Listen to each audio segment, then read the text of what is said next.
Hi friends, welcome to my channel. ఈ రోజు మనము శివుడికి నైవేద్యంగా మాంసాన్ని పెట్టిన ఒక పరమ భక్తుని గురించి మనం ఇప్పుడు తెలుసుకుందాం. అయితే పౌరాణిక కథలను అనుసరించి కన్నప్ప నాయనార్ అనే ఒక వేటగాడు ఉండేవాడు. ఒకసారి అతను అడవిలో వేటకు వెళ్తాడు. అక్కడ అతనికి ఒక మందిరం కనబడుతూ ఉంటుంది. అతను ఆ మందిరం వద్దకు వెళ్తాడు. అతను లోపలికి వెళ్ళి చూస్తే అక్కడ ఒక శివలింగం స్థాపించబడి ఉంటుంది. అక్కడ ఉన్న ఆ శివలింగాన్ని చూసి అతని మనసులో అక్కడ ఉన్న శివునిపై అతనికి ఎంతో ప్రేమ కలుగుతుంది. అక్కడ అతను ఏదైనా సరే అర్పించాలి అని అనుకుంటాడు. అతను మనసులో అనుకుంటాడు, ఇది ఒక అద్భుతమైన శివలింగము. గుడికి దర్శనానికి వెళ్ళినప్పుడు ఏదైనా నైవేద్యంగా సమర్పించాలి అని నేను విన్నాను. కానీ ఏ విధంగా ఆ పని చెయ్యాలో నాకు ఏమాత్రం తెలియడం లేదే. ఇప్పుడు నా దగ్గర ప్రస్తుతానికి వేటాడిన తాజా మాంసం మాత్రమే ఉన్నది. ఒక పని చేస్తాను, దీన్ని ఇప్పుడు శివలింగానికి నైవేద్యంగా పెడతాను. ఇలా అనుకొని వేటగాడు అమాయకంగా ఆ మాంసాన్ని శివలింగానికి అర్పించి అక్కడి నుంచి వెళ్ళిపోతాడు. అయితే ఆ మందిరం బాగోగులన్నీ కూడా ఒక బ్రాహ్మణుడు చూసుకుంటూ ఉంటాడు. అయితే అతను ఆ గుడి నుంచి చాలా దూరంలో ఉంటూ ఉంటాడు. అతను కూడా శివుడికి భక్తుడే. కానీ ప్రతిరోజు కూడా అంత దూరం నుంచి శివుని గుడికి రావడం అతనికి ఎంతగానో కష్టమైన పని. అందువలన అతను 15 రోజులకు ఒకసారి మాత్రమే వస్తూ ఉండేవాడు. అయితే మందిరాన్ని శుభ్రపరిచి శివలింగానికి పూజ అర్చనలు చేసి నైవేద్యం పెట్టి వెళ్ళిపోతూ ఉండేవాడు. అదేవిధంగా ఒకరోజు బ్రాహ్మణుడు మందిరానికి వచ్చి చూస్తే శివలింగం వద్ద మాంసం నైవేద్యంగా పెట్టి ఉండడాన్ని చూసి ఎంతగానో ఆశ్చర్యపోతాడు. అతను వెంటనే ఆ మాంసాన్ని తొలగించి భగవంతుణ్ణి క్షమించమని వేడుకుంటాడు. ఓ బోలా శంకరుడా, ఏంటి ఈ శివలింగం వద్ద మాంసము? ఇది ఏదో జంతువు పని అయి ఉండవచ్చు. నన్ను క్షమించండి భగవాన్. ఇంకెప్పుడు కూడా ఇలా జరగకుండా చూసుకుంటాను. అలా బ్రాహ్మణుడు మందిరమంతా కూడా శుభ్రపరిచి పూజ అర్చనలు చేస్తాడు. తర్వాత ఇంటికి వెళ్ళిపోతాడు. ఆ వేటగాడు మరుసటి రోజు కూడా అదే విధంగా మాంసాన్ని శివలింగానికి అర్పించడానికి వస్తాడు. అలా ప్రతినిత్యం కూడా అతను గుడికి వస్తూనే ఉంటాడు.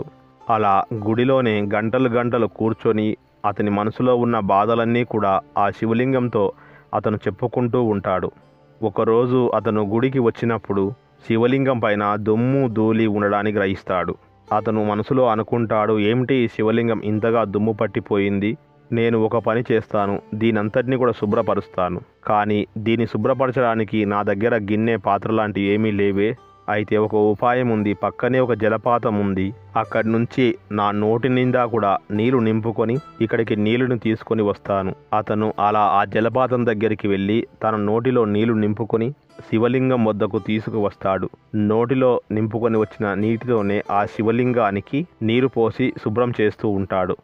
ఆ విధంగా మాటిమాటికి నోట్లో నీళ్లు నింపుకొని తీసుకువచ్చి శివలింగం పైన పోసి దాన్ని శుభ్రపరుస్తూ ఉంటాడు.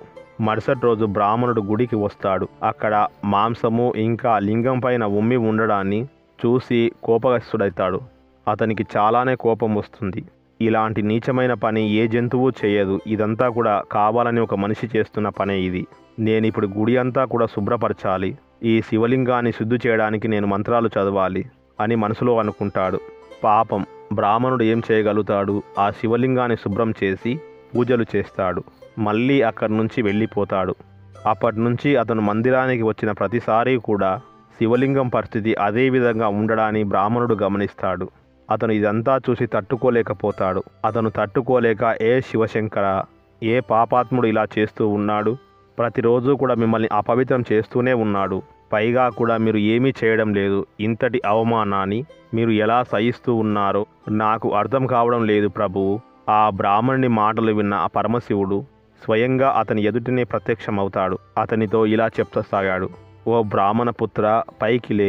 నీవు ఏదైతే అపవిత్రంగా భావిస్తూ ఉన్నావో అదంతా కూడా ఒక భక్తుడు నాకు అర్పించినది. నేను అతని భక్తి చేత నేను బందీనైపోయాను. ఆ భక్తుడు ప్రేమగా అర్పించే ప్రతిదీ కూడా నేను స్వీకరిస్తూనే ఉన్నాను. ఆ భక్తుడు చాలా మంచివాడు, చాలా అమాయకుడు. అతను ఎంతో నిస్వార్థంగా నన్ను ఆరాధిస్తూ వస్తున్నాడు. నీవు అతని భక్తి గురించి తెలుసుకోవాలి అంటే రేపు ఉదయము మందిరానికి వచ్చి ఎక్కడైనా సరే దాక్కొని అతని దూరం నుంచి గమనిస్తూ ఉండు. శివుడు ఇలా చెప్పి అక్కడి నుంచి అంతర్ధానమై మాయమైపోతాడు. అలాగే మరుసటి రోజు బ్రాహ్మణుడు ముందుగానే మందిరానికి చేరుకుని అక్కడ చెట్ల పొదల వెనుక దాక్కుని ఎవరా ఆ భక్తుడు అని భక్తుని కోసం ఎదురు చూస్తూ ఉంటాడు. అప్పుడు అక్కడికి ఒక వేటగాడు తన చేతిలో మాంసం ముద్దను, నోటిలో కొన్ని నీళ్లను తీసుకొని గుడిలోనికి వెళ్ళడాన్ని బ్రాహ్మణుడు గమనిస్తాడు. అతను గుడిలోనికి వెళ్ళి చూసేసరికి ముందు రోజు పెట్టిన మాంసమంతా కూడా పక్కనే పడి ఉంటుంది. అతను ప్రతిసారి లాగానే ఈసారి కూడా భగవంతుడు ఆ నైవేద్యాన్ని స్వీకరించలేదు అని అనుకుంటాడు. ఏ భగవాన్, నేను పెట్టిన ప్రసాదాన్ని ఎందుకు స్వీకరించలేదు? నా వల్ల ఏదైనా పొరపాటు జరిగిందా ప్రభు? నేను ఏం పాపం చేశాను? ఇంతలో అతని దృష్టి అంతా కూడా శివలింగం యొక్క కుడి కన్నుపైన పడుతుంది. ఆ కంటికి దెబ్బ తగిలినట్టుగా కనబడుతూ ఉంటుంది. అరే, ఇదేమిటి, శివలింగం కుడి కన్నుకు దెబ్బ తగిలినట్లుగా ఉంది? మీరు ఏమాత్రం చింతించకండి ప్రభు. నేను ఆకులు నూరి పసురు తీసుకొని వచ్చి నేను మీకు వైద్యం చేయిస్తాను, మీకు నయమైపోతుంది. అయితే చెట్ల వెనుక దాక్కొని ఉన్న బ్రాహ్మణుడు ఇదంతా కూడా గమనిస్తూనే ఉంటాడు. వేటగాడు కొన్ని ఆకులను తీసుకొని వచ్చి బాగా నూరి శివలింగం యొక్క కంటికి పెడతాడు. కానీ అలా చేసినప్పటికీ కూడా కంటి నుంచి ధార రక్తంలా కారుతూనే ఉంటుంది. ఇదంతా కూడా వేటగాడు ఏమాత్రం చూడలేకపోతాడు. అయితే ఇదంతా కాదు, అతను తన కంటిని తీసి పెట్టాలని అనుకుంటాడు. వెంటనే ఒక కత్తి తీసి అతని కుడికంటును పెకిలించి ఆ లింగానికి తన కుడికన్నును పెడతాడు. అలా చేశాక శివలింగం కంటి నుంచి నీరు కారడం తక్కువైపోతుంది. వేటగాడు అమ్మయ్య అని ఊపిరి పీల్చుకుంటాడు. అయితే ఇంతలోనే లింగం యొక్క రెండో కంటి నుంచి కూడా రక్తం కారడం మొదలవుతూ ఉంటుంది. భగవాన్, నేనిప్పుడు ఏమి చేయను? ఇప్పుడు రెండవ కన్ను కూడా నేను శివునికి అర్పించాలని అనుకుంటాను. ఇదంతా కూడా చూస్తూ ఉన్న బ్రాహ్మణుడు, ఏ భోలేనాథ్, ఎలాంటి భక్తుడు ఇతను? అతని 2 కళ్ళని నీకు అర్పిస్తూ ఉన్నాడే, ఈ భక్తుడు ఎంతో ధన్యుడు, అతని ఉత్తరించండి ప్రభు. నేను కంటినైతే పెడతాను, కానీ దాన్ని ఎక్కడ పెట్టాలో నాకు ఎలా తెలుస్తుంది? ఎందుకు అంటే నాకు 2 కళ్ళు ఉండవు కదా, నాకు ఏమాత్రం కనిపించదు కూడాను. అలా కొంచెం సేపు ఆలోచించాక అతని మనసులో ఒక ఆలోచన పుడుతుంది.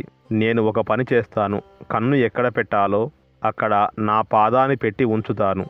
దానివలన నాకు రెండవ కన్ను ఎక్కడ పెట్టాలో నాకు తెలుస్తుంది. వేటగాడు శివలింగంపై కన్ను పెట్టవలసిన స్థానంలో తన పాదాన్ని ఉంచుతాడు. అతను తన రెండవ కన్ను పెకిలించుకోపోతూ ఉండగా అక్కడ ఒక అలౌకికమైన ప్రకాశం ప్రకటితమవుతూ ఉంటుంది. అప్పుడు భగవాన్ శివుడే ప్రత్యక్షమయ్యి అలా భగవంతుని చూసిన వేటగాడు ఎంతగానో సంతోషిస్తాడు. శివుని పాదాలపై పడతాడు. బ్రాహ్మణుడు కూడా అక్కడికి పరిగెత్తుకుంటూ వచ్చి శివుని పాదాలపై పడతాడు. అప్పుడు శివుడు, బ్రాహ్మణుడా చూడు, ఇతడు నా ప్రియభక్తుడు కన్నప్ప నయనార్. కన్నప్ప అంటే కండ్లను అర్పించినవాడు అని, నయనార్ అంటే శివభక్తుడు అని అర్థం. నిన్ను అందరూ కూడా ఇప్పటి నుంచి ఇదే పేరుతో పిలుస్తారు అంటాడు. అప్పుడు వేటగాడు శివుడితో, ప్రభు, మీ దర్శన భాగ్యంతో నేను ధన్యుని అయ్యాను. నాకు ఒక కొత్త పేరును ఇచ్చి నన్ను ఉద్ధరించారు అని అంటాడు. అప్పుడు శివుడు ఇదంతా అని చిరునవ్వు నవ్వుతాడు. శివుని అనుగ్రహం చేత కన్నప్పకి తిరిగి చూపు వస్తుంది. చేతులు జోడించి శివుని పాదాలపై పడతాడు. అప్పటి నుంచి అతని అందరూ కూడా కన్నప్ప నయనార్ అని పిలుస్తారు. ఎంత అద్భుతంగా ఉంది కన్నప్ప చరిత్ర. చూశారా, మనసా వాచా కర్మన త్రికరణ శుద్ధిగా పూజిస్తే ఏదైనా సాధ్యము అనడానికి ఇదొకటి చక్కటి నిదర్శనం కదా. ఓకే, మరి ఇలాంటి విషయాలు చాలానే మున్ముందు తెలుసుకుందాము. అవన్నీ కూడా మీరు తెలుసుకోవాలి అనుకుంటే మీరు చేయాల్సిందల్లా ఒకటే, సింపుల్గా మా ఛానల్ సబ్స్క్రైబ్ చేసుకోండి. దాంతోపాటుగా మీ సలహాలని, సూచనల్ని కూడా కామెంట్ రూపంలో మాకు అందించండి. Shri Chaitanya